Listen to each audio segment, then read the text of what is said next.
Bien, empezamos. Muy bien, bueno, perdón por el retraso, buenas tardes y gracias a todos por asistir. Mi nombre es Daniel Rincón, soy vocal de la Junta, llevo los temas de cultura y arquitectura y nada, retomamos por fin el ciclo La construcción de la arquitectura, que ya llevamos 5 ediciones, empezamos la quinta o la sexta si no me equivoco. Saldrá el cartel próximamente ya con el calendario definitivo, con los compañeros que van a venir este año. Yo quería en primer lugar agradecer a la antigua Italcementi, actual Heidelberg-Zemen, su patrocinio durante estos 5 años.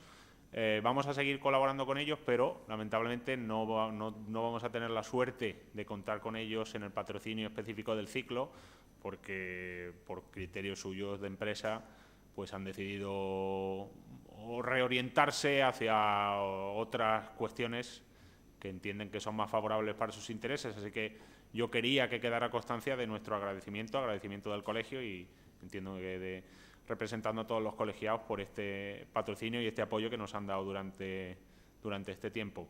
En ese sentido, bueno, ahora volveremos sobre este tema.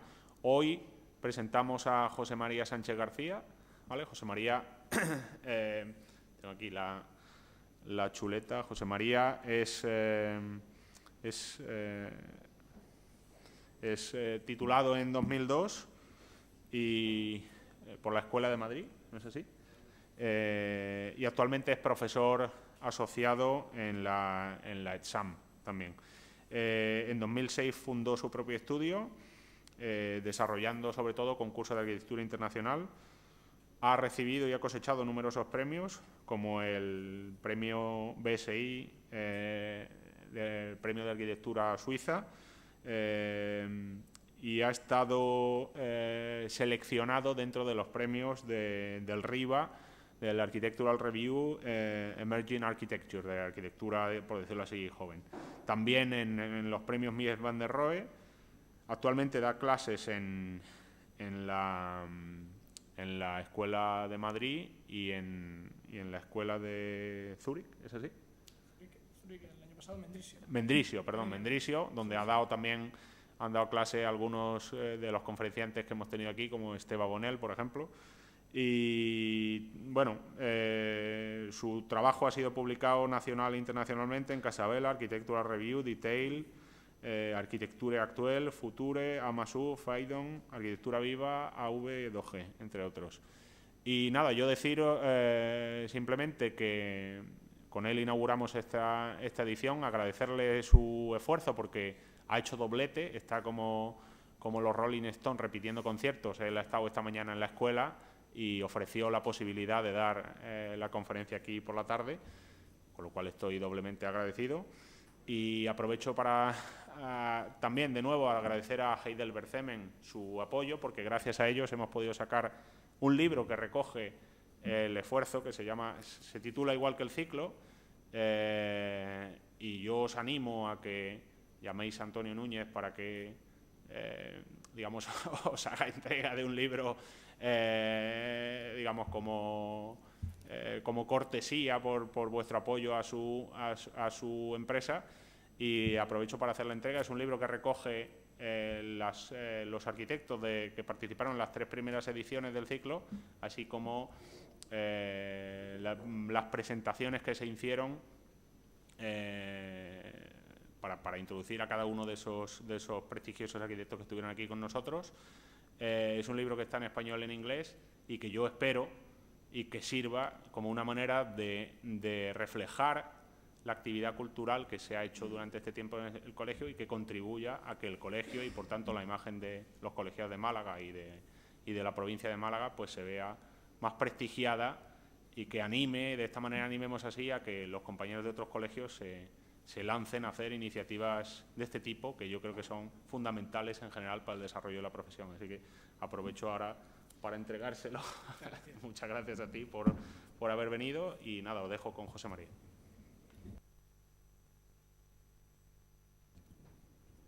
Bueno, gracias Daniel por la presentación, y si podemos apagar casi mejor, ¿no? ¿Se oye bien? Bueno, gracias por la presentación y gracias también al colegio, ¿no? por la invitación. Es un placer estar aquí hoy y además, bueno, pues participar en este ciclo ya con mucha antigüedad y donde ya he visto que han pasado arquitectos, ¿no? y profesores, amigos, ¿no? De mucha calidad, ¿no? Sé que es un orgullo y un honor estar aquí. Yo esta noche os voy a tratar de explicar algunos de los proyectos que hemos desarrollado estos años en nuestro estudio. Y bueno, hay un tema que a mí me interesa, ¿no? Es un tema que ya veréis que yo creo que se repite en muchos de estos proyectos y que de alguna forma va a ser hilo conductor, ¿no? de lo que voy a hablar hoy. Y por este motivo he titulado, ¿no? la clase en una conferencia sobre lo complementario, ¿no? Yo creo que hay algo, ¿no? de respuesta, ¿no? al lugar, de respuesta al programa, de respuesta tantas veces en la arquitectura, ¿no? a los problemas, ¿no? y a las oportunidades que encontramos, que a mí me gusta leerlo desde esta perspectiva, ¿no? de ese nuevo orden, esa nueva traza, esa nueva, vamos a decir, estructura, ¿no? que organiza y que modifica aquello que ya existe, ¿no? Eso que complementa lo que ya tenemos y que yo creo que genera una nueva oportunidad. Estos son los 4 proyectos que voy a comentar. Son 3 proyectos ganados en concurso, uno de ellos por un encargo, 3 de ellos que se han desarrollado de hace ya algunos años y se han construido hace unos años y otro hace menos tiempo, ¿no? Pero sí que creo que hay un hilo conductor que es lo que voy a intentar explicar. Podéis ver en la parte superior el Templo de Diana, que es un proyecto que ganamos en el año 2006 y que se desarrolló terminando de construirse en el 2011 y bueno, todavía se sigue ocupando en partes. Y un pequeño centro de remo que veis a vuestra derecha, también mediante concurso. Abajo, aquí tenemos a vuestra izquierda una industria, ¿no? Una industria que hemos desarrollado este año, hace un par de años, que hemos terminado de construir hace un par de años, y el centro de tecnificación deportiva, también conocido como El Anillo, ¿no? Son, como veis, contextos muy distintos, usos muy diferentes, pero bueno, que a mí me parece que hemos trabajado con ellos en una línea que nos interesa y que es la que yo voy a tratar de explicar. El Templo de Diana se encontraba en esta situación cuando se convoca el concurso. Es un espacio que se ha ido ganando poco a poco a la ciudad de Mérida, un espacio alrededor del templo. El templo es un templo que se conserva más o menos bien, porque se inserta en él, en la estructura propia del templo, un palacete renacentista llamado el Palacio de los Corvos, ¿no? Y que utiliza esa estructura como base, como tantas veces ha hecho en la historia de la arquitectura, y es lo que hace que llegue a nuestros días, ¿no? El templo estaba situado en el Foro Imperial de Mérida, y como veis, pues el consorcio municipal y el ayuntamiento fueron ganando terrenos, comprando unos terrenos y otros que en el concurso se podían demoler, como esta zona que vemos aquí o otra zona por aquí.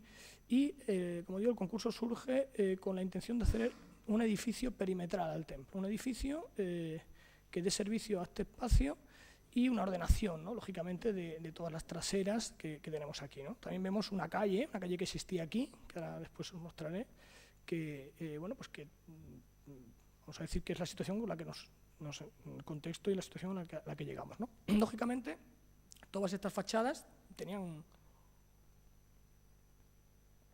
eran fruto de un urbanismo poco controlado, pero bueno, es el resultado de la arquitectura que hemos tenido estos años, y nosotros intentamos entender qué altura tenían, qué posición. Fue un trabajo un poco casi de collage donde ver qué sucedía ahí, no con la intención de ocultar nada, sino con la intención de responder a esta situación algo desordenada, ¿no?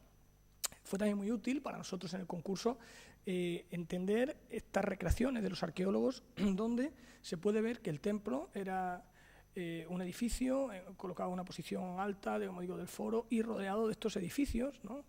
Este espacio también de Cristo pórtico, que de alguna forma servían de fondo y organizaban ese espacio, ¿no? Esto es importante, ¿no? Entender que había una distancia de respeto al templo de Diana, había un orden y, lógicamente, había vamos a decir, una estructura de transición, ¿no?, entre el resto de la ciudad y el templo. Nosotros, pues claro, también tuvimos que trabajar lógicamente mucho con los arqueólogos, con gente de historia, y para nosotros fue muy importante siempre este vacío, ¿no? No sé si se ve, no se ve el puntero en la pantalla, perdona. Bueno, el vacío que teníamos entre el templo de Diana y esta estructura perimetral, que un poco también pues esta cosa que tenemos los arquitectos de encontrar los nombres, ¿no?, que a las cosas, de forma que podemos transmitir una idea o una intención, ¿no? Esto lo llamamos el vacío arqueológico, ¿no? Y eso fue importante para que los arqueólogos empezaran a entender que nuestra idea no era recuperar la arquitectura como tal, sino recuperar ese espacio, ese vacío que pensamos que todavía tiene vigencia y que es importante para que el templo encuentre su posición, ¿no? Aquí veis otra sonometría, como digo, de los arqueólogos, estos no son dibujos nuestros, pero yo creo que la elaboración de esa recreación de lo que allí había fue muy importante, ¿no? Hasta el punto que la estructura de cualquier ciudad romana, ¿no?, de Cardo y de Cumanos, que todos conocemos, y cómo se insertan en ella los edificios públicos, ¿no?, los foros, el templo, aquí podemos ver el anfiteatro, el teatro romano en aquel extremo, hacen entender cuál era la estructura que había entonces. De algún modo nosotros, estos son unos pequeños diagramas de la propia fase de concurso, teníamos que lidiar con esos dos órdenes, ¿no? Un espacio, un límite más azaroso, sin ningún control, de traseras de viviendas, de edificios que había que demoler o sea, pequeñas partes que había que demoler para regularizar, y en cambio un límite mucho más regular que trataba de recuperar, como digo, ese vacío y que respondía a la estructura propia del templo y a la estructura, sobre todo, de ese Cristo pórtico que lo enmarcaba, ¿no? Esa idea de capturar un fragmento de la ciudad y coser el resto del espacio intersticial, vamos a decir, da como resultado el diagrama que veis en la parte de la derecha, ¿no? Vamos a decir que el resultado es la unión de esas dos estructuras, de esos dos, un orden más controlado y uno más azaroso. Vamos a decir que empezamos a trabajar con esos, un límite que no estaba definido del todo en el concurso y que, lógicamente, en el proyecto de ejecución, en la obra, nos dimos cuenta que apareció una complejidad mucho mayor pues casi de propiedades, de distancias, de servidumbres que teníamos que responder, pero de alguna forma el germen del proyecto estaba ya en esta pequeña maqueta que presentamos, hablo de un concurso del año 2006, ¿no?, donde, como digo, las estrategias daban como resultado esta estructura, al final era una especie de estructura que respondía casi de un modo casi barroco, podríamos decir, a la ciudad, y que en el intersticio restante encontraba la oportunidad de incorporar el programa, ¿no? Vamos a decir que yo creo que este plano, estos tres planos explican muy bien lo que trato de decir, ¿no? O sea, aquí podemos ver la traza antigua de época romana, aquí abajo vemos la traza actual de Mérida, y como veis, cuando se solapan las dos trazas, hay calles que todavía siguen respetando, ¿no?, esa ordenación que había, como digo, en época romana, y en cambio cuando llegamos a la zona más próxima al templo de Diana, se ve que es una trama medieval, mucho menos ortogonal y más caótica, ¿no? Bueno, se puede ver también en el plano, bueno, reconocéis el anfiteatro, el teatro romano, el edificio de museo de Rafael Moneo, ¿no?, y la densidad, ¿no?, la compacidad de la ciudad, ¿no? Es un espacio, es una ciudad, donde falta espacio público. Hay que entender que donde están los restos arqueológicos es un espacio, vamos a decir, acotado, delimitado por un perímetro, y no es accesible, vamos a decir, de un modo cotidiano para la población de Mérida, o sea que realmente Mérida necesitaba de un espacio público, ¿no? Entonces, en este plano se entiende, y yo creo que esto quizás es la clave de este proyecto, cómo nuestra estructura no responde del todo, no responde a la traza, o al orden de calles que teníamos, ¿no?, ni al urbanismo actual, ¿no? Nuestra estructura trata de responder a un orden que ya no existe, ¿no? Esta cosa rara de, bueno, que nosotros entendíamos que esta calle, la calle perimetral que os mostraba al principio, no podía seguir estando ahí, ¿no? Esta calle, de alguna forma, niega esta situación de espacio público que debíamos tener alrededor del templo de Diana.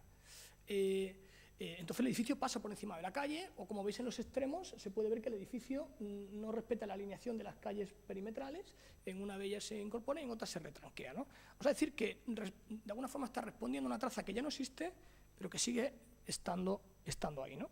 Esto es una imagen de Google Earth que cogí hace unos días, donde se entiende que el templo de Diana responde, como digo, a esa condición urbana entre dos estructuras urbanas diferentes y que genera ese vacío, ¿no? O sea, nosotros sí que entendíamos que si había costado tanto tiempo y tanto trabajo vaciar y liberar ese espacio alrededor del templo, no parecía lógico responder a las condiciones del pliego de edificio perimetral, sino más bien de hacer una estructura lo más, vamos a decir, lo más reducida o lo más esbelta posible, de modo que casi no toca el suelo y que pusiera orden a ese espacio, ¿no?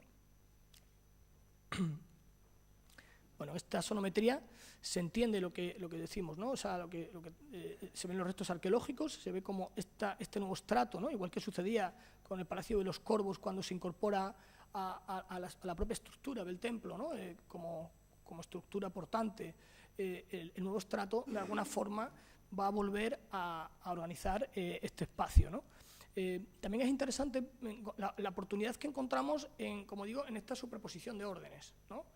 El orden muy regular de estos volúmenes y de los vacíos entre medias, ¿no? que organiza, vamos a decir, respondiendo al templo, el edificio, se ve alterado en la parte trasera por una serie de espacios intersticiales que se incorporan al proyecto. Esto es muy interesante porque carga de complejidad el proyecto, ¿no? A mí me interesa mucho trabajar con unas reglas muy marcadas, una geometría muy clara, que se altera por agentes externos, vamos a decir, a una decisión nuestra, ¿no? Entonces, esto lo que nos permitió es que ciertos espacios, como digo, traseros, unían algunas de las piezas del edificio, generando una complejidad mayor, ¿no? Como se puede ver en alguno de los extremos, ¿no? El edificio hay que entender que no tenía un uso predeterminado, quería el Consorcio de Mérida, hay que entender que estamos en un lugar que es patrimonio de la humanidad, tenía interés en que fuera un edificio muy versátil, donde pudieran incorporar, mediante concesiones, ciertas concesiones, como digo, privadas de restaurantes, de cafeterías y demás, que están en uso, y otros espacios con un carácter mucho más cultural. Fenomenal, mucho mejor, gracias. Que de alguna forma, vamos a decir, incorporaran, como es necesario, ¿no? Un espacio público, algo de con un control, pero vamos a decir, un programa que le diera vida al sitio y al mismo tiempo un programa vinculado más al Teatro de Mérida y a usos más culturales, ¿no? A mí me gusta mucho enseñar estas dos imágenes porque en una de ellas veis un planito que hemos encontrado en el estudio hace ya algún tiempo, que es estas plantillas que se utilizan para hacer una maqueta, ¿no? Estas plantillas bueno, con la que se trabaja tanto en los estudios que muchas veces no se tiene en cuenta, ¿no? Pero a mí me gusta porque se entiende un poco, ¿no? Estas reglas de juego, esta idea de pelear, de coser, de trabajar con el borde de la ciudad, se puede reconocer en esta plantilla, ¿no? Y al mismo tiempo vemos un plano ya creo que son despieces de encofrados, ¿no? Un plano ya casi final en el cual, vamos a decir, se siguen reconociendo muchas de las trazas que ya existían, pero lógicamente es un plano casi final, ¿no? Entre estos dos documentos a lo mejor han pasado 5 años, ¿no? Eso es importante, ¿no? Entender que el proyecto parte de unas premisas muy claras, muy marcadas, unas premisas que pensábamos que eran las que iban a resolver el proyecto, pero una geometría irregular que era difícil de cerrar hasta que no estuviéramos prácticamente en fase de obra, ¿no? Aquí veis, planta baja, como el edificio se libera al máximo, tenemos una pantalla de micropilotes que va resolviendo cada extremo y cada borde, dejando patios de servidumbre, bueno, distintas situaciones según íbamos necesitando, y el estrato superior, donde, como digo, tenemos esta estructura, esa especie de plataforma perimetral en la cual se incorporan todos los usos, ¿no? Como os decía antes, pues hay elementos en los extremos, ¿no? De estas escaleras escamoteables que se recogen por la noche, ¿no? Y que cierran un poco el edificio, y en cambio otras zonas, ¿no? Con escaleras con conexiones internas que dan uso a restaurantes y demás, y como decía, que permiten circulaciones interiores propias dentro del edificio, ¿no? Uniendo varias partes, ¿no? Entonces, vamos a decir que esa unión de las dos estructuras es la que a mí me parece más interesante, ¿no? De alguna forma, estas secciones muestran la claridad, ¿no? de esa plataforma en L, que no trata de ocultar lo que aquí sucede. Ya veréis que la ciudad sigue estando ahí, pero sí que modifica un poco la relación con el templo, y que de alguna forma, como digo, recoge esta idea sencilla de inicio de proyecto, pero lógicamente con una mayor complejidad, ¿no? Podemos ver una estructura, está toda resuelta en hormigón, un sistema de micropilotes y unos pantallas que van soportando el edificio, ¿no? Esta es una imagen ya con la estructura casi terminada de obra, donde bueno, pues entiende, ¿no?, todo lo que he comentado, ¿no? Sobre todo, aquí se puede ver también, sí, esto está bien porque aquí se entiende cómo lo que estábamos generando al final era un espacio público, pero un espacio público que no podía perder ese carácter arqueológico que tenía este lugar, ¿no?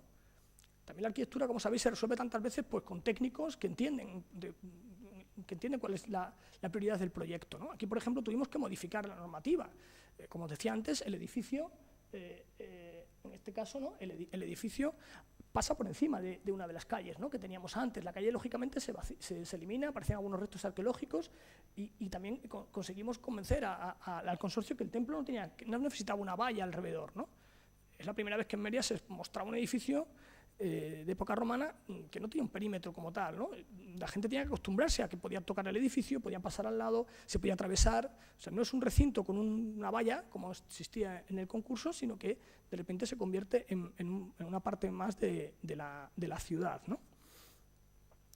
También por, no sé, lo que os decía antes de cómo el edificio se retranquea con las otras calles colindantes o invade una de las calles, y también el acabado, ¿no? El acabado estaba estipulado un acabado de piedra, de granito, que entendíamos que iba a perder el carácter, como digo, de espacio arqueológico, y finalmente se resolvió con la tierra, como podéis ver, y que de alguna forma yo creo que el proyecto se respondía mucho mejor al templo de Diana, ¿no? Bueno, trabajamos, no sé, algún dato técnico, ¿no? Trabajamos con un cemento blanco, pero sin aditivos, y con un árido muy parecido al del granito del templo, ¿no? Un árido que de alguna forma daba ese tono que servía de marco, ¿no? Y un poco respondía a un ambiente o un propio del lugar, ¿no? Yo creo, ¿no? Veis cómo, os decía antes, que las edificaciones perimetrales siguen estando ahí. O sea, nosotros no tratamos el edificio, lo que recoge es un recinto, ¿no? Es un edificio que hace una operación de recinto y, como digo, recupera ese vacío, ¿no?, que llamábamos arqueológico. Pero veis que las medianeras no se tratan, algunas siguen estando pues, en la condición que encontramos, y no era prioritario, todo lo contrario, ¿no? Yo creo que ese contraste también entre las dos situaciones, la persistencia que teníamos, por un lado, arqueológica y vamos a decir, con una importancia enorme, de visigoda, romana, de varias épocas, y por otro lado, como digo, la ciudad actual, bueno, pues con sus antenas, sus cosas y tal, ¿no? Y este elemento que de alguna forma dialoga o intercede un poco en esa relación, ¿no?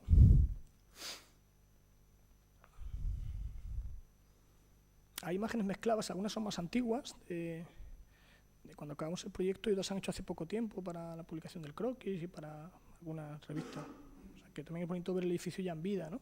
Aquí veis un poco cómo las sombras, es bonito esta situación, ¿no?, de generar una sombra perimetral. Lógicamente, el espacio público, ¿no?, somos todos, y si aquí en Málaga supongo que será igual, se genera con sombra, ¿no? La sombra es fundamental, es inviable, ¿no? Entonces, esta pasarela, esta plataforma, aparte de incorporar, como digo, todo este programa en planta primera y generar el espacio vacío, pues tiene esta sombra que, cuando se produce el choque entre las dos geometrías, pues da una sombra que muchas veces no es reconocible, ¿no? O sea, esta confusión a mí me gusta mucho esta imagen porque explica esa relación entre las dos estructuras, ¿no?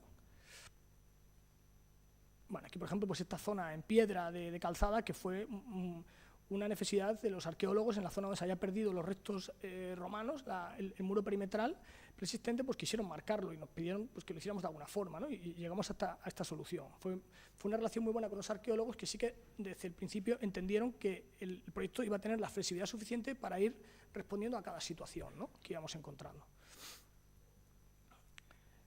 Aquí veis la sombra de la que hablaba y bueno, como al final pues eso, esta estructura muy neutra se va a ocupar, bueno, ahora iremos viendo, pero exteriormente pues ya permite que puedas cruzar con la bicicleta, o sea, se cruza en diagonal en la ciudad, o sea, de repente aparece una geometría complementaria, ¿no?, a lo que ya había y que abre y da nuevas oportunidades a este lugar, ¿no?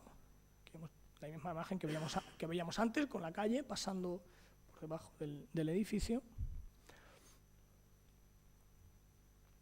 Y bueno, pues algunos espacios, no sé, imágenes en uso, ¿no?, hace muchos workshops, temas con niños, festival de teatro, Semana Santa. Ahora, pues, de repente pues, se ha convertido en un espacio que la gente ya identifica, ¿no?, como propio, y la verdad es que tiene pues, mucha vida, ¿no? Bueno, ahora voy a contar un proyecto más pequeño, un pequeño centro de remo que se encuentra muy cerca de Mérida, ¿no? Es en Alange, que también es una población también romana, tiene unos baños romanos impresionantes, y esto es un embalse de época romana, donde esa imagen, vamos a decir que es la imagen que tiene este centro de piragüismo. Y bueno, pues aquí cuando ganamos el concurso, fue un concurso más pequeño, pensamos que íbamos a tener, bueno, como más tranquilidad, ¿no? Que, bueno, ya no tenemos tantos restos arqueológicos, ya no hay esta situación, ¿no?, de unas persistencias que marquen tanto el proyecto. Pero en realidad cuando ya empezamos a desarrollar el proyecto de ejecución, nos dimos cuenta que no era del todo así, ¿no? Pero casi lo voy a explicar aquí, ¿no? Nos dimos cuenta que la parcela tenía esta geometría endiablada debido a un plan que organizaba esa zona. No estaba desarrollado el plan, pero nosotros teníamos que, sigue sin estar desarrollado, pero teníamos que, vamos a decir, alinearnos con esta parcela, ¿no? Entonces, bueno, este centro de remos y de canoa tenía un uso muy sencillo, de pequeñas estancias de deportistas, y nos dimos cuenta que en realidad lo único que era importante es hacer un espacio central, muy neutro, en el cual las canoas pudieran girar, ¿no? Pudiéramos maniobrar con ellas y bueno, llegamos a la conclusión que el centro de remo era una habitación de 21 metros por 21 metros, ¿no? Una especie de plaza cubierta donde todos los giros de las canoas, las clases teóricas, las reparaciones, se pudieran celebrar eventos. Y, bueno, pues el resto de la geometría, a la cual teníamos que, como digo, alinearnos y que respetar, pues sería la que iría acogiendo el resto de usos complementarios, podríamos decir, al proyecto, ¿no?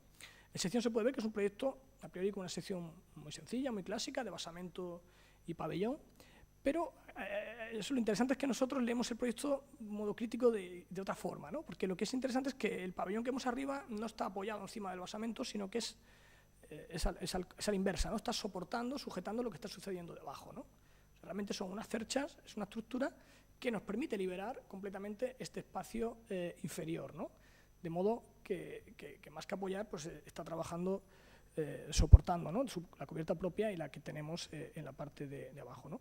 De esta forma el edificio pues, se convierte en una plataforma, como digo, en la planta de acceso, y podéis ver la planta baja o la planta inferior, en la cual, bueno, se incorporan las habitaciones, vestuarios, una zona de oficinas, el almacén de canoas y un gimnasio, ¿no? Todo esto siempre alrededor de ese espacio común, que es la zona de canoas, ¿no? También incorporamos un elemento de acceso, que es una rampa, que para nosotros es importante porque a mí me parecía muy interesante que la estructura, que iba a ser un poco el elemento que daba sentido al proyecto, se iba a convertir en la fachada, se iba a convertir en la imagen del proyecto, ¿no? Entonces, de alguna forma, era interesante que pudiéramos acceder a través de ella. De alguna forma, la estructura se iba a convertir un poco en el elemento que iba a dar una identidad a esta sala, ¿no? Y hasta el punto que la propia rampa nos permitiera sentir esa estructura en términos de cómo se mueve, de que es un elemento, como digo, yo creo que interesante, ¿no?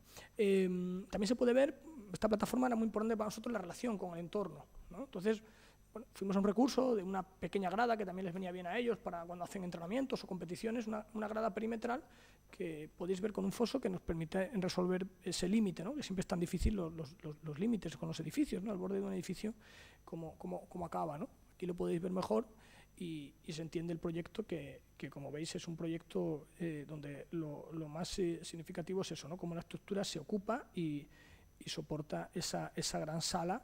Una sala, como digo, unas dimensiones de 21 metros, un cuadrado de 21 metros, pero una sala muy comprimida, de 3 metros poco de altura, donde de alguna forma también, una sala con una luz siempre indirecta, muy recogida, un poco buscábamos que tuviera un contraste fuerte con esa exposición solar que tiene siempre el deportista, ¿no? Todo el día. Bueno, vais a ver unas fotografías de obra, que siempre es interesante, ¿no?, para entender el proyecto, donde se explica cómo, bueno, yo creo que las imágenes explican bien un poco la condición, ¿no? Esa dualidad de esa estructura mixta, el basamento en la parte superior, se entiende esa sombra, ¿no?, que hacemos en el borde con todo el basamento, y esta posición que tiene el edificio, siempre muy bajito, sin apenas emerger, para permitir las vistas que tenemos de la población de Alange por encima del edificio o a través de él, ¿no?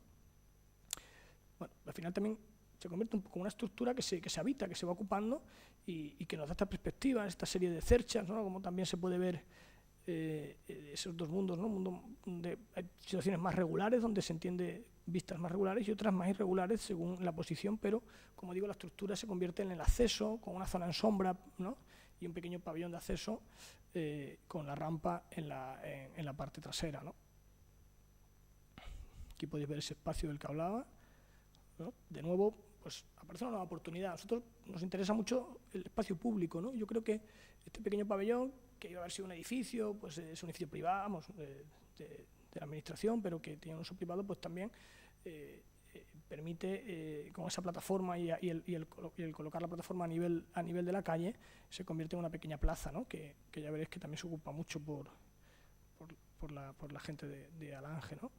Y aquí veis esa rampa, esta sala, ¿no? Como digo, donde bueno, se puede utilizar las canoas y se producen los giros de las canoas y demás, y ese acceso, ¿no? El acceso al edificio, como digo, colgado de la propia estructura y a través de ella, ¿no? Pero, como veis, siempre también con la misma relación, esa relación con el territorio que para nosotros era muy importante, ¿no? Bueno, esta imagen que es de hace poco tiempo, de un fotógrafo suizo, bueno, yo creo que es interesante, pues eso, como hay unos chicos ahí, unas niñas al fondo, y esta posición ya, ¿no? de utilizar el edificio sin un uso como tal, que seguramente estaba cerrado ese día, pero hay gente allí, ¿no? Yo creo que también eso sí que es bonito, ¿no? Cuando somos capaces de la arquitectura de responder a un encargo o a un proyecto o un concurso y dar un poco más, ¿no? A mí eso siempre me interesa, ¿no? Por ejemplo, ahora estamos aquí en un polígono industrial, seguimos en Extremadura, todos los proyectos que estamos enseñando están en Extremadura. Ahora la verdad es que por vinculación con Suiza y tal estamos trabajando más en Suiza, pero en esta época trabajábamos mucho aquí y es también interesante, ¿no? Porque son de nuevo el mismo contexto, la misma zona, pero un lugar, bueno, la misma zona, pero un contexto distinto, ¿no? Esto es un polígono industrial donde todos conocéis el tipo de arquitectura, de naves aislada, con patios de maniobras alrededor, y bueno, y nosotros pues aquí teníamos que hacer este proyecto que os comentaba de una industria de montajes eléctricos, ¿no? Bueno, en el siguiente diagrama se entiende bien pues un poco la situación más natural de allí, y nosotros nos dimos cuenta que, bueno, ¿por qué en vez de hacer un edificio y un patio, por qué no hacíamos un edificio que recogiera un patio en su interior, ¿no? Esta fue la estrategia de inicio, y de modo que el propio edificio permitiera que vamos a decir, las mercancías, cargar los camiones, porque es un sitio donde ahora veréis el uso de los... Se utilizan, tiene mucha mercancía que llega, bobinas de cobre y tal. Ellos trabajan con cuadros eléctricos de media y alta tensión, y después ese material lo llevan a las obras y a distintos sitios, ¿no? Entonces, bueno, entendíamos que el edificio tenía una oportunidad interesante de no tener el patio fuera, sino en su interior, ¿no? Eso nos permitía trabajar de nuevo con un perímetro, acotar un espacio y de alguna forma bueno, pues modificar un poco vamos a decir, la tipología propia de esa zona, ¿no? Bueno, aquí veis que para nosotros, y siguiendo con esta idea, ¿no? Este juego de palabras de lo complementario, nuestro edificio trataba de complementar o trataba de responder a las trazas de esos camiones, ¿no? Después de estudiar mucho el recorrido, cómo los camiones giran, la dimensión máxima que necesita un tráiler para tener que girar sin hacer maniobras, bueno, pues llegamos a la conclusión que con 30 metros funcionaba perfectamente, ¿no? 26 ya empieza a funcionar, con 30 metros de distancia se puede maniobrar perfectamente. También, como veis, el edificio, pues los propios camiones pueden entrar, ¿no? En parte de estas naves, en el almacén, en la zona de montajes. Y, bueno, pues de alguna forma las trazas, ¿no? Si en el proyecto anterior eran las canoas las que la medida de la canoa máxima, ¿no? Pues ya se podía resolver, podía girar con 21 metros, pues aquí estamos en 30 metros en el patio interior, ¿no? La estrategia fue muy sencilla, fue ir a un edificio perimetral y trabajar con una geometría muy clara, con un cuadrado, pero vamos a decir con dos dimensiones distintas, ¿no? El cuadrado exterior hablamos de 45 metros, el cuadrado interior 30 metros, Pero lo interesante de este proyecto es el desplazamiento, ¿no? Esta geometría desplazada que hacemos, o este juego de desplazar en diagonal, generando dos crujías, ¿no? Una crujía de 6 metros, donde resolvemos la escala más doméstica, más las oficinas, hay una zona de una pequeña sala bueno, pues de conferencias, una pequeña sala de cursos y demás, por supuesto unos paquetes de baño, la zona de gerencia, una pequeña tienda y el resto, la crujía mayor, que responde al almacén o a la zona de montajes, ¿no? Vamos a decir que este desplazamiento es el que realmente genera el proyecto y la oportunidad del proyecto, ¿no? O sea, una vez marcado el límite interior, de este modo ya podíamos empezar a organizar el resto, ¿no? Íbamos a la máxima altura que teníamos, que era 10 metros, según normativa, y liberábamos todas las esquinas, ¿no? El liberar la esquina nos permitía tener ventilación cruzada, en el patio no era tan hermético, teníamos más luz. Y bueno, en las zonas de mayor crujía son plantas libres y en las zonas más estrechas tenemos dos alturas o una altura. Entonces, de alguna forma el edificio coge esta condición, ¿no? En un lugar, si en el templo de Diana el proyecto responde al propio templo o el proyecto anterior, como habéis visto, es esa gran sala hermética interior de canoas, aquí un poco sucede un poco lo mismo, ¿no?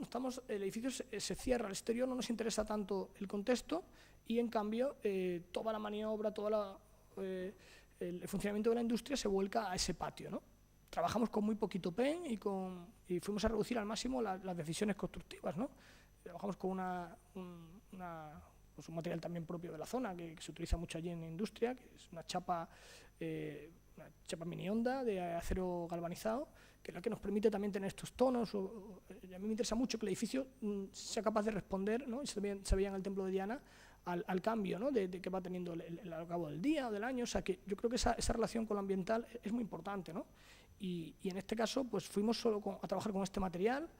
Como podéis ver, esos ventanales de mayor dimensión que abrimos, tenemos una preocupación grande con ese elemento. Tiene un sistema como de brisolei, que es una chapa, la misma chapa pero troquelada, ¿no? Que se desplaza un poquito, o como veis en esta sonometría. Y eso fue un poco el juego que hicimos en todo el proyecto, ¿no? Veis en la esquina superior, casi no se ve, pero se ven todo ese juego de puertas, de huecos, que fueron fruto un poco de entender el funcionamiento de la industria, ¿no? De abrir el patio, una de mayor dimensión para los camiones, otros más pequeños, más de hombre, ¿no? Y, como digo, fue siempre un juego de desplazamientos de fachada, ¿no? Se puede ver también que trabajamos con la misma fachada, el mismo acabado de fachada en el interior y en el exterior, ahora lo veremos, ¿no? Con un espesor muy importante, ¿no? Y esto era también una condición que al cliente le preocupaba mucho, ¿no? El cliente quería que el edificio tuviera un aislamiento muy importante. O sea, es un edificio que se trabaja con materiales ligeros. Es un edificio que a priori pues parece que va a ser una arquitectura ligera, pero después, en cambio, hablamos de muros de casi, no sé si están en 50 metros de espesor, ¿no? Tiene triple capa de aislamiento. O sea, es una obsesión que llevamos pues hasta el extremo. Entonces tiene esta cosa como esta contradicción de trabajar con un material bastante ligero, pero con una arquitectura, yo creo que casi pesada, ¿no? Bueno, aquí se ve el detalle que os enseñaba antes, y a estas puertas todavía sin acabar, ¿no? Y como el camión de nuevo va girando, va dejando las huellas, ¿no? en el suelo, esas huellas que van marcando un poco, como digo, esa respuesta a la geometría necesaria, ¿no? para maniobrar, ¿no? Y a mí esta fotografía me parece bonita porque cuenta, ¿no? Es casi como una sección del proyecto, va contando las distintas capas, ¿no? La fachada exterior es igual que la fachada del patio, es igual que el interior, ¿no? Todo se repite, ¿no? De forma que de algún modo en el proyecto hay momentos en los que no sabes si estás dentro o fuera, son espacios que van teniendo distinta condición y, bueno, pues siempre con una solución constructiva similar, ¿no?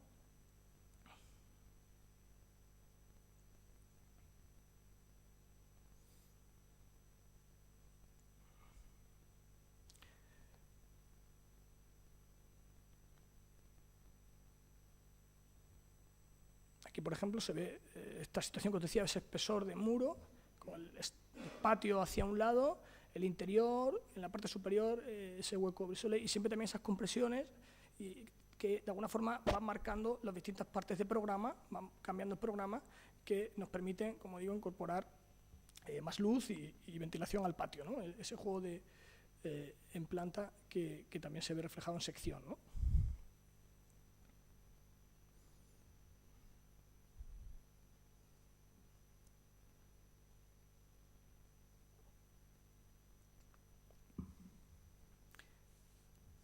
Estas imágenes son ya el edificio en uso hace un año así.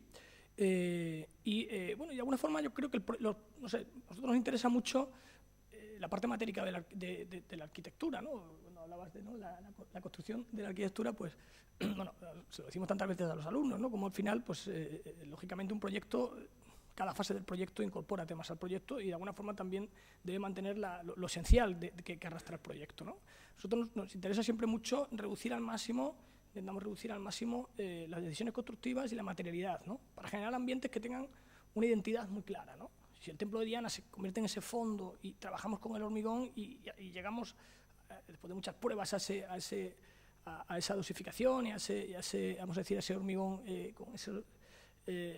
con esa textura, ese acabado final, pues aquí es esta chapa, es el elemento que sirve de fondo a todo lo que sucede, ¿no? Es como el telón de fondo de lo que va apareciendo, ¿no? Esta fotografía me gusta especialmente porque aparecen una serie de escaleras, de cosas que nosotros no hemos controlado, nos las hemos encontrado cuando hemos ido, como digo, de nuevo a fotografiar el proyecto y te encuentras que hay un respeto hacia el lugar y también que todo esto que tú piensas, ¿no?, de que el edificio va a servir de marco, ¿no?, a la actividad que se va a producir aquí, pues bueno, yo creo que en esta fotografía se puede entender, ¿no?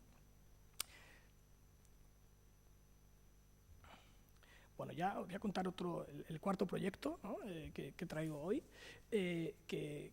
bueno, pues si antes estábamos en un embalse, ¿no?, en Lalange, aquí estamos en Gabriel y Galán. Estamos muy al norte de Extremadura, ya casi en Salamanca, cerca de Portugal, un poquito más al norte de Plasencia, y nos encontramos con esta península, ¿no? Esta península donde, bueno, pues de nuevo, el concurso pretendía desarrollar un centro de tecnificación deportiva no sé si eran entre 6 o 8.000 metros cuadrados de programa para distintas asociaciones, como digo, de deportes que tienen que ver con la naturaleza. Esto era muy importante, pero al mismo tiempo podía convertirse en un elemento, un atractor, podríamos decir, capaz de generar o de dar un impulso a la economía de esta zona. Es una zona muy bonita, muy protegida, pero con poca actividad, y entendían que los deportes de naturaleza, como vela, bueno, por naturaleza o vinculados con el agua, estaba vela, piragüismo, montañismo, había también estaba también la Federación de Buceo, estaban, o sea, eran como 12 asociaciones que debían integrarse dentro de este centro, ellos lo llamaban Centro de Tecnificación Deportiva. Después se convirtió en centro internacional, ¿no?, de deportes del deporte y el medio ambiente. Y bueno, tenía que también, de alguna forma, yo creo que dar un carácter, ¿no?, una identidad propia a este lugar, ¿no? Esta cosa icónica de la arquitectura que ha estado tan mal vista estos años porque no se ha entendido bien, pero que sin duda tiene un valor muy importante en la arquitectura y yo creo que la arquitectura tiene también que ser capaz, ¿no?, de generar una identidad, no solo, como decíamos antes, a nivel del propio edificio, sino también, yo creo que a nivel, bueno, pues regional, ¿no?, o territorial, ¿no? Esta imagen, si la imagen que veíamos antes del pabellón de remo teníamos 180 grados, teníamos como un frente entero abierto hacia el embalse, aquí tenemos los 360 grados, ¿no? Es una imagen, un fotomontaje que es interesante porque muestra esa condición perimetral y esa condición de relación con el territorio, ¿no? Y ahora aquí he traído el programa, perdón, os voy a contar el proyecto a la inversa, ¿no?, desde la construcción primero, cómo se va ejecutando y después ya llegamos al proyecto, ¿no? Es un proyecto que hay que entender si el Templo de Diana, por eso digo cómo se van complementando los proyectos. El Templo de Diana es un proyecto de un concurso del 2005, se falla en el 2006, yo a raíz de ese proyecto me dan la beca de Roma y me voy a la academia a estudiar un poco arquitectura romana durante un año.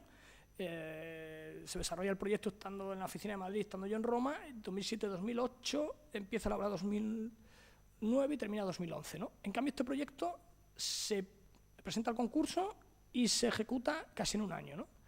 Estamos hablando de una ejecución de proyecto de 7 meses, por estas cosas de plazos muy rigurosos que había, y entonces, claro, se solapa en mitad del proceso que llevábamos tan largo con el Templo de Diana, y yo creo que hay muchas cosas del Templo de Diana que están aquí, ¿no? Y al mismo tiempo, pues es un proyecto que, claro, se termina antes que el Templo de Diana, ¿no? Se conoce antes, nosotros tenemos una experiencia constructiva con el edificio, con muchos temas que después van a aparecer en el Templo de Diana, pero los tenemos anteriormente aquí en el anillo, ¿no? Un edificio también hecho con un presupuesto muy acotado, trabajamos con perfiles estandarizados, pero lo interesante era la escala con la que íbamos a trabajar, ¿no? Estamos hablando de un edificio, de un anillo de 200 metros de diámetro, donde una vuelta por la fachada es más de medio kilómetro, donde la Rosaleda, ¿no? Yo creo que cabe dentro del edificio. Entonces, se convierte en una infraestructura de nuevo, ¿no? Templo de Diana en una infraestructura, y esto pues un poco yo creo que responde a esa misma condición, ¿no? Como digo, en muy poco tiempo es un edificio que está todo completamente modular, con estamos hablando de una crujía de 7 metros. Lógico, no hay ni una sola curva en todo el edificio es poligonal, pero la escala que tiene y la dimensión que tiene permite, ¿no?, que ese efecto o sea, que la curva se produzca por la suma de todos los elementos, ¿no? Esta imagen fue muy bonita para nosotros porque empezamos a entender esa sombra, ¿no? De nuevo la sombra que divide el territorio, esa geometría que modifica las reglas que ya existen, aunque no se produzca de un modo físico, ¿no? Tenemos que el edificio se separa del suelo en esta zona, en otras zonas estará mucho más próxima y en algunas tendremos que modificar un poquito el terreno, ¿no?, por esta relación que se produce entre el edificio y su entorno, ¿no? Es de nuevo lo mismo, ¿no? Si en el proyecto de Mérida la persistencia era el propio templo romano o los restos arqueológicos que teníamos alrededor, aquí las persistencias son los árboles, ¿no? El proyecto se tuvo que vincular mucho a medio ambiente y había que respetar una serie de alcornoques que estaban en la parte central, otros pinos sí que se podían despoblar en cierta parte, o sea, había que encontrar un equilibrio entre lo que aquí había y el propio edificio, ¿no? Esta situación de obra era muy bonita, ¿no? Todavía sin fachadas, cuando ya sí que el plano horizontal estaba establecido. Hablamos de 2 planos, absolutamente a un único nivel, y lógicamente la topografía cambia, ¿no? O sea, hay momentos en los que tú estás mirando por debajo de los árboles, a través de los troncos de los árboles, hay otro momento en el que la relación se produce por las copas de los árboles, depende del nivel o depende de la situación, y otras veces es a través del edificio, ¿no?, la relación que se produce con el entorno, ¿no? Para nosotros era un proyecto importante, o sea, era muy importante entender que el edificio tenía que responder a estos, era una infraestructura que iba a contener estos, ellos lo llamaban bancos de trabajo, ¿no? Estas 12 asociaciones o 12 federaciones, no recuerdo muy bien el término, que iban a incorporarse a esta especie de gran hangar donde se iban a hacer actividades de investigación deportiva, de campeonatos, todo este tipo de cosas, ¿no? Entonces, bueno, entendíamos que era una pena que el edificio fuera un edificio compacto y que de alguna forma no pudiera, ¿no?, disfrutar de toda esta condición territorial que tiene el lugar y, sobre todo, de tener una zona, ¿no?, de entrenamiento cercana al agua, ¿no? Aquí vemos el pantano muy bajo, pero para nosotros fue muy importante entender todos estos anillos, ¿no? Esta fue realmente la geometría que nos interesaba, la geometría que el agua iba dejando esa huella, ¿no?, con las subidas y bajadas del pantano, ¿no? Lógicamente colocamos el edificio en la cota no inundable, pero lo que digo, la estrategia fue muy clara, cogíamos el programa y los tirábamos al máximo para poder tener los 360 grados, cada parte del edificio, una fachada dando al agua y una zona de playa en la que poder trabajar, ¿no? Bueno, también se ve en esta imagen muy bien que el edificio solo se puede ver completamente desde el aire, ¿no? Es un edificio donde lo que buscábamos era la integración con el lugar por contraste. Vamos a decir que el anillo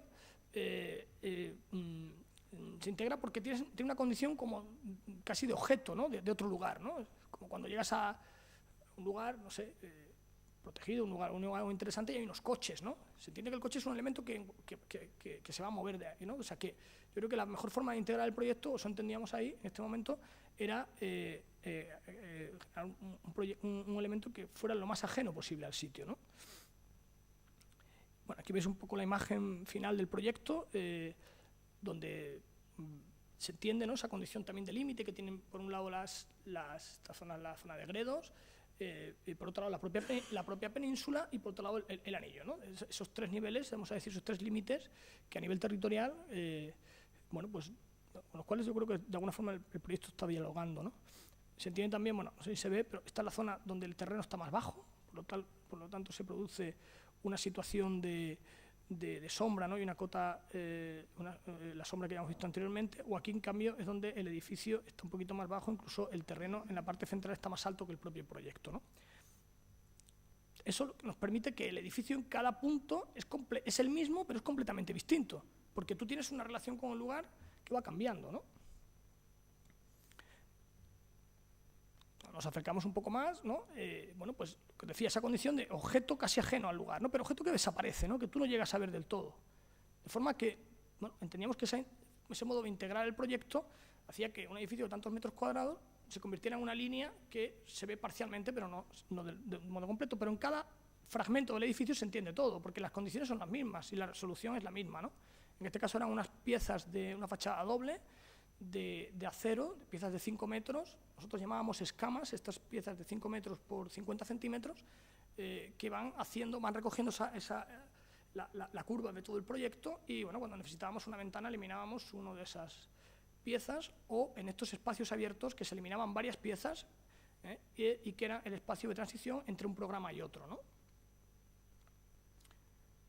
Como veis también, esta condición, esta fachada, también se estudió mucho para que no deslumbrara. Es una zona cepa de protección de aves, es una zona también de protección del lince ibérico, o sea, es una zona con una riqueza paisajística enorme, y bueno, buscamos también que el edificio reflejara, ¿no?, esa condición también ambiental que os comentaba antes, que el cambio de luz, casi del viento, un poco esa condición casi camaleónica, ¿no?, podríamos decir, que tiene el proyecto, iba recogida en la fachada, ¿no? Al tener además la orientación de 360 grados en cada momento, cambia mucho. Hay zonas de la fachada es mucho más densa, otras más brillante, otra tiene más sombra, ¿no? Depende de la orientación y depende del momento del día, ¿no? Aquí se ve lo que os decía, como el edificio sí que se ve esa sombra de la que hablábamos, o este punto que es más alto, ¿no?, casi. Entonces aquí la relación con el territorio es por encima del edificio, aquí es por debajo del edificio, y en otros momentos casi a través de esos patios, ¿no?, que vamos teniendo. Ay, perdonad, estaba aquí yo marcando. Sí, lo que os decía es que el edificio aquí sí que podemos ver toda la sombra, esa sombra que muestra que el terreno está más bajo y lógicamente se produce ese espacio de transición. Aquí en esta zona, en cambio, el terreno es más alto, la cota, o sea, este nivel está yo creo que casi a ras con la cubierta, o más alto que la cubierta, y la relación con todo el territorio es por encima del edificio, o estos patios, que lo que os digo, van dividiendo cada fragmento, ¿no? Al final son pequeños edificios dentro de otro, ¿no?, con autonomía, que ahora veremos en planta, que van permitiendo tener una relación a través de ellos, ¿no?, visual y de conexión, ¿no? Lógicamente un edificio de esta dimensión no puede tener, como si dijéramos, un pasillo o una circulación interna. Tiene circulación interna en ciertos lugares, hay partes que se dividen con pasillo, otras son absolutamente diáfanas, según las necesidades de cada parte del programa. Bueno, es una maqueta de trabajo del estudio, y aquí veis un poco en este diagrama lo que os contaba, ¿no? Es, de nuevo, ese carácter infraestructural que a nosotros nos interesa mucho. Cada uno de los programas, que fue interesante porque entre ellos mismos llegó un momento en el que tenían que negociar, ¿no?, cuál era la posición de cada uno según el viento. Pues si era para vela le venía bien una posición, montañismo, que bueno, pues tenía la cosa de que miraba hacia la montaña, la posición que tenían de gredos, la zona de motor estaba en la cola del pantano, o sea, se fue colocando y cada uno se le asignó los metros cuadrados según las necesidades que tenían, ¿no?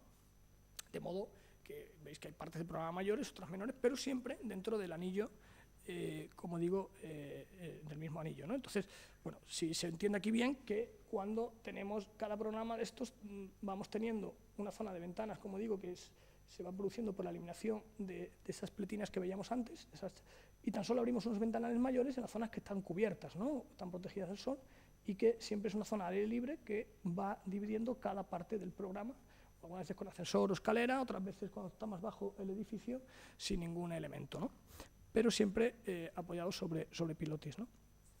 Aquí veis, bueno, siempre hay un núcleo de baños, instalaciones, autónomo, para que tenga una autonomía absoluta cada parte del proyecto, y bueno, unos están más divididos, otros menos, otros no tienen ningún tipo de tabiquería, según las necesidades, y habrán ido cambiando incluso ahora, ¿no? Bueno, las fachadas, claro, este sistema constructivo nos permitió resolver fachadas de 630 metros, ¿no? O sea, estamos hablando de una longitud que tan solo era posible resolver con una sistematización y una modulación de todo, ¿no? Entonces, bueno, lo bonito, yo creo, de estas fachadas, como digo, y lo interesante del proyecto, si alguien ha estado allí, ¿no?, es la relación con el lugar, ¿no? Lo repito muchas veces porque yo creo que es lo más interesante, ¿no?, de la propuesta.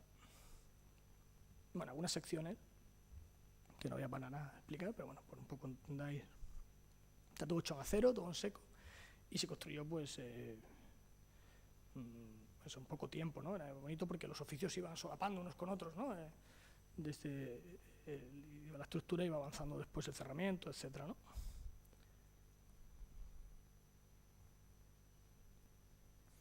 Bueno, pues lo que os decía, ¿no?, según el lugar la relación con el sitio, pues es el mismo edificio, pero es distinto, ¿no? No sé, yo creo que eso también a mí me interesa, ¿no? Ese contraste entre lo preexistente o las trazas propias del lugar y lo complementario que nosotros añadimos y que nos da otra lectura, ¿no?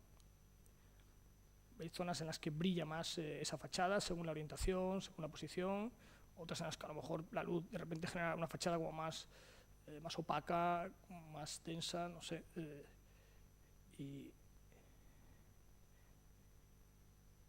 esa cubierta también que se convirtió en una oportunidad, ¿no? Lo típico que pasa en tantos proyectos, ¿no? Que estábamos ya en fase de obra, la contrata intentó hacer que la cubierta no fuera accesible, ¿no? Y bueno, nosotros entendíamos que era una oportunidad, que era un modo de que tú pudieras llegar a recorrer todo el centro, ver toda la actividad que estaba funcionando y tal, ¿no? Entonces fue muy gracioso porque una anécdota que sucedió, bueno, pues llegamos a convencer y que la cubierta tenía que ser accesible, se llegó a ejecutar así y pues no sé, hace unos años se consiguió que el primer campeonato del mundo de triatlón viniera aquí a España y fue aquí a este centro, ¿no? Que bueno, ahora por cierto sale mucho en películas, se hacen en cine y tal, porque es un sitio bueno, porque al final tiene unas condiciones que son interesantes, ¿no? Pero me llamó la atención, nos comentaban que bueno, pues había tres sedes a nivel mundial, finalistas y demás, y finalmente se lo dieron a España. Y una de las razones era que ellos inventaron un circuito alrededor del edificio en el cual el 80% de las pruebas de triatlón, que sabéis que es natación, ciclismo y atletismo, bueno, pues se podían, el jurado podía moverse por la cubierta y podía casi visualizar toda la prueba, ¿no? Por la dimensión del edificio y por la geometría que tenía y, bueno, al tener al lado también, pues el pantano y tal, ¿no? O sea que parecía tontería, ¿no? Pero fue muy gracioso porque, pues eso, los políticos, los técnicos en un momento decían, bueno, es que fíjate que bien nos ha venido la cubierta, porque de repente es el elemento, entonces yo creo que es lo que hablábamos antes también de ese espacio, ¿no? Que tenemos en el pabellón de remo, o del templo de Diana, que es plaza pero es sitio arqueológico. O sea, yo creo que esa lectura, ¿no? que podemos hacer como arquitectos y que, claro, ahí depende muchas veces con qué técnicos te encuentres, no solo resuelve un programa, sino que abre nuevas oportunidades, ¿no? Yo creo que aquí, bueno, pues la cubierta era fundamental, ¿no? Y así lo entendíamos. Bueno, aquí cuando veis el edificio se acerca mucho más, siempre sobre un sistema de pilotes, ¿no? O sea, en la zona donde sí que se movió algo más la tierra para mantener un único nivel siempre, pero fieles, vamos a decir, a las reglas marcadas, ¿no? Veis el interior, es un espacio neutro de trabajo, de workshop, de distintas actividades y con una arquitectura muy sencilla, ¿no? Bueno, cuando veis el edificio se separa más del suelo, cuando el edificio está más pegado, pero siempre esa condición de un objeto ajeno al lugar, ¿no? Esta mañana, pues eso, en la escuela también hablamos de este proyecto y comentaba algún alumno que si era mejor integrar un edificio, a lo mejor en este lugar hubiera sido mejor integrarlo en madera, ¿no? O es mejor en aceros, ¿no? Pues bueno, nosotros entendíamos que el dar esa condición que parece que puedes llegar y casi desmontar o cortar los pilares y llevarte el edificio a un sitio era un modo por contraste, ¿no? Y casi por oposición a lo que allí había de integrar el proyecto en este lugar, ¿no? Al final es una operación casi de land art, ¿no? Que modifica esa relación. O sea, antes no había un límite, ahora cambia un poco el uso, ¿no? del lugar, incluso todo este espacio interior es mucho más tranquilo, y en cambio el borde de fuera, donde siempre están las competiciones, las embarcaciones, tienen allí una serie de, siempre más actividad, ¿no? Por ejemplo, aquí traigo unas imágenes de alguna competición, no sé cuál es, pero donde me gustó ver cómo el recorrido, ¿no? Que se había programado habla un poco de la geometría del edificio, ¿no? Se ven los corredores que de repente, pues eso, trazan un poco la misma geometría que el propio edificio, o incluso esa pequeña embarcación, ¿no? Que debe estar siguiendo la prueba, ¿no? Que la propia huella pues sigue el edificio, ¿no? Yo creo que eso es bonito cuando de repente el edificio abre nuevas oportunidades, ¿no? Y lo complementario de alguna forma enriquece, ¿no? Bueno, pues las condiciones preexistentes que hay en un lugar. Bueno, esto era todo. Muchas gracias.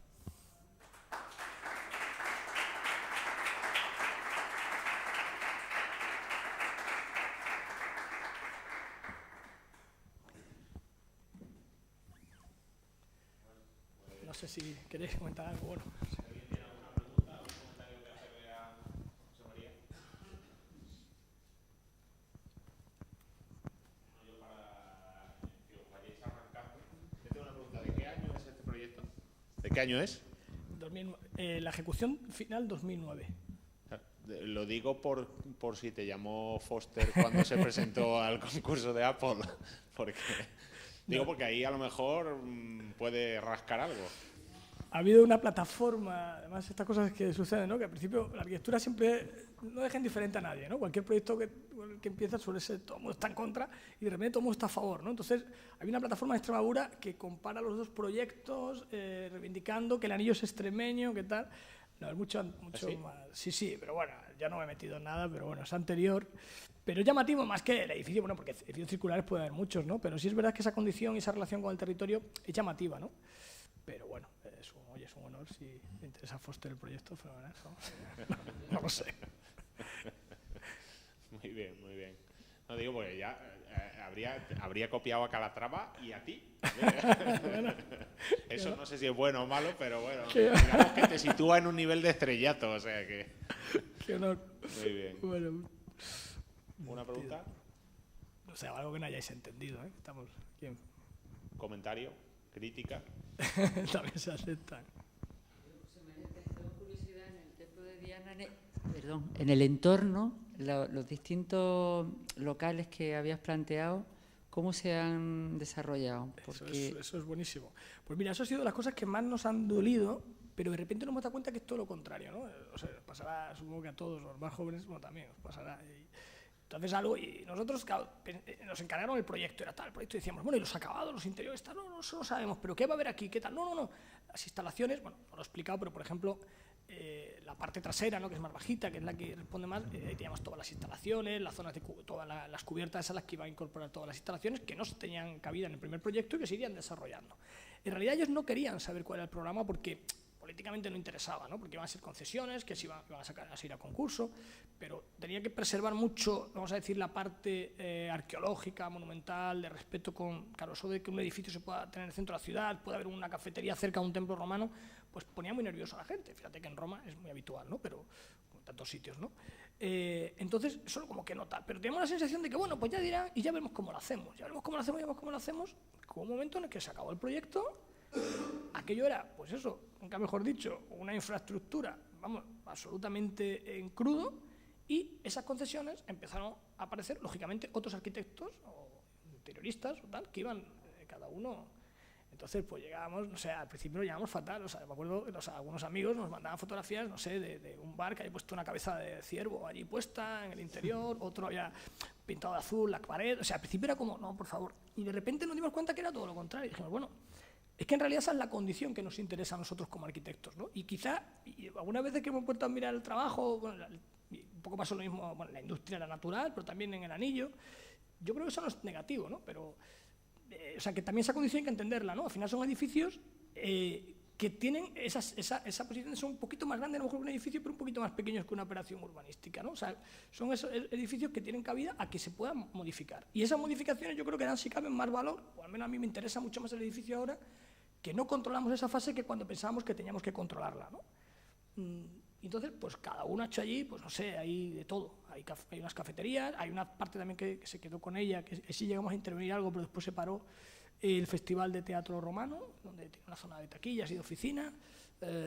Bueno, están intentando que tenga un equilibrio entre una parte más de uso más comercial o más de más vida que ello, y otra más controlada por el consorcio de arqueología. Pero, por ejemplo, es llamativo que el haber separado mucho el edificio del templo y tener la sombra en el perímetro ha hecho que las típicas terrazas que aparecen en todos los sitios estén todas ahí, muy metidas, muy al borde. Entonces, se produce una distancia de respeto con el templo que, de nuevo, no era algo premeditado, porque no pensábamos que iba a haber terrazas de bares debajo del edificio, pero es interesante, dices, porque, oye, el propio edificio hace que se distancien, ¿no?, estas terrazas del templo, ¿no?, y que se produzca esta relación, ¿no?, entre los dos usos.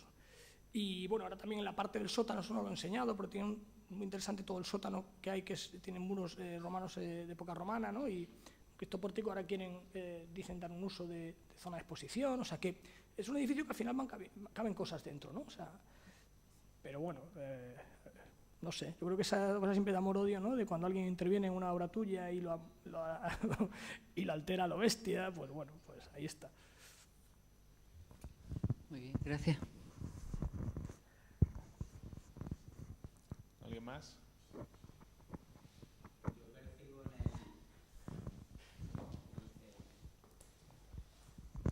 Yo percibo en los 4 proyectos que no sé si es impuesto a nivel presupuestario o perseguido formalmente una simplicidad en la utilización de materiales. Hormigón, estructura metálica, chapa sencilla. Sí. Es decir, que no sé si eso está perseguido o por la entidad de los proyectos, de los concursos, pues la limitación presupuestaria viene también ahí.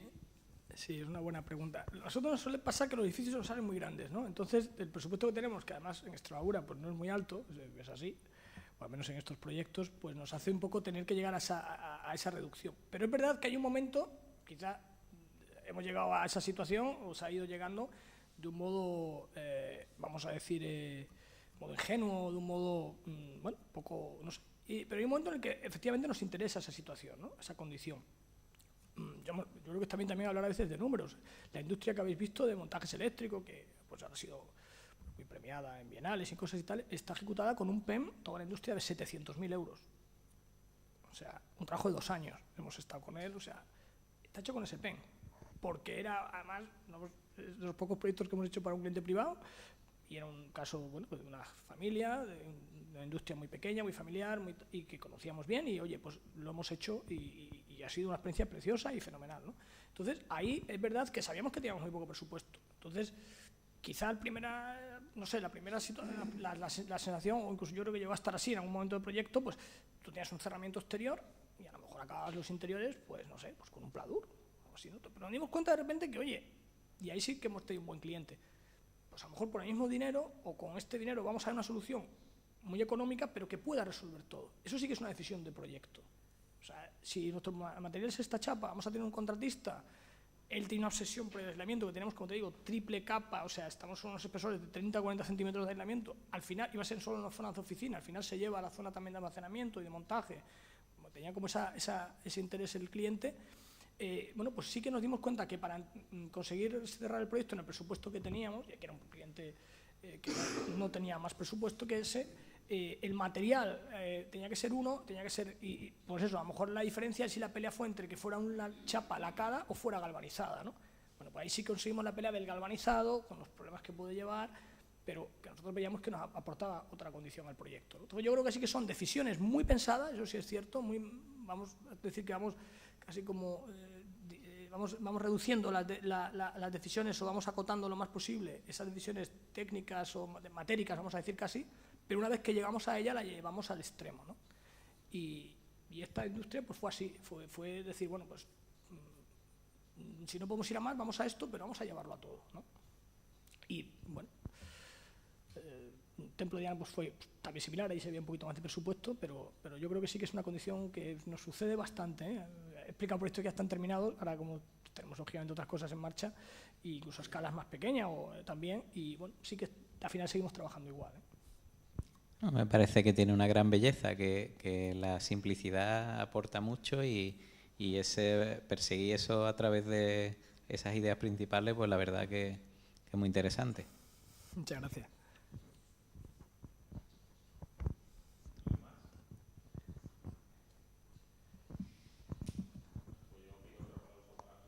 Venga, pues, muchas gracias.